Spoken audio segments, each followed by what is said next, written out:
बाबा रामदेव यांच्या पतंजली आयुर्वेद लिमिटेडला सध्या स्वदेशीच्या नावाखाली मिळालेल्या प्रसिद्धीचा फटका बसतोय की काय असा प्रश्न सगळ्यांना पडलाय। केंद्र सरकारच्या कॉर्पोरेट व्यवहार मंत्रालयाने पतंजलीला एक नोटीस ठोकली आहे आणि यावेळी बाबा रामदेव यांच्या योग प्रसिद्धी कंपनीच्या आर्थिक व्यवहारांवर संशयाची सुई थांबली आहे। संशयास्पद निधी वळवणे आणि कॉर्पोरेट गव्हर्नन्सच्या उल्लंघनाच्या आरोपांनी पतंजली पुन्हा एकदा चर्चेत आहे। चला या सगळ्या प्रकरणाचा थोडा आयुर्वेदिक पंचनामा करूया। नमस्कार, मी अंजली आपलं स्वागत करते पोलखोल मध्ये। वृत्तानुसार फेडरल इकॉनॉमिक इंटेलिजन्स एजन्सीने पतंजलीच्या काही आर्थिक व्यवहारांना असामान्य आणि संशयास्पद असं लेबल लावलं आहे। कॉर्पोरेट व्यवहार मंत्रालयाने याबाबत स्पष्टीकरण मागितलं असून पतंजलीला 2 महिन्यात उत्तर द्यावं लागणार आहे।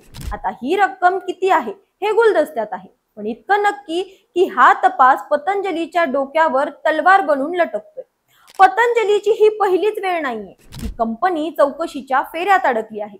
गेल्या वर्षी कंपनीच्या एका युनिटला कथित टॅक्स उल्लंघन आणि चुकीच्या रिफंड दाव्यामुळे कारणे दाखवा नोटीस मिळाली होती। त्यातच पतंजलीच्या जाहिरातींनी तर सगळ्यांचंच डोकं गरगर फिरवलं। सर्वोच्च न्यायालयाने ड्रग्ज अँड मॅजिक रेमेडीज म्हणजे आक्षेपार्ह जाहिराती कायदा 1954 चं उल्लंघन केल्याचा ठपका ठेवत पतंजलीला त्यांच्या उत्पादनाचा रोग बरे करणारा असा प्रचार थांबवण्याचे आदेश दिले।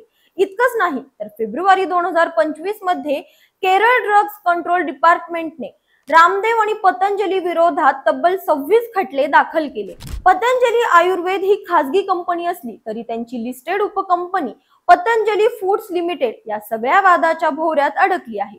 या महिन्यात कंपनीचे शेअर्स जवळपास 10% घसरले आहेत आणि गुंतवणूकदारांचा विश्वास डळमळीत झालाय। पतंजलीच्या जाहिरातींवरून तर नेहमीच वाद निर्माण झाले।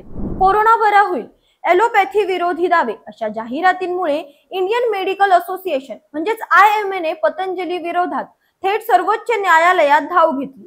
कोर्टानेही पतंजलीला फटकारत त्यांच्या आरोग्याशी संबंधित सर्व जाहिरातींवर बंदी घातली। इतकंच नाही तर अशा जाहिराती छापणाऱ्या वृत्तपत्रांवरही कायदेशीर कारवाई झाली। आता तर कंपनीने कोर्टात कबूल केलंय की त्यांनी काही चुकीच्या जाहिराती प्रसिद्ध केल्या होत्या। पण प्रश्न असा आहे की हे सगळं थांबणार कधी? बाबा रामदेव यांनी योग आणि आयुर्वेदाच्या जोरावर पतंजलीला एका छोट्या युनिट पासून देशातील आघाडीच्या ब्रँड पर्यंत नेलं, पण आता संशयास्पद आर्थिक व्यवहार, चुकीच्या जाहिराती आणि कायदेशीर खटल्यांनी पतंजलीचं नाव डागाळलं जात आहे।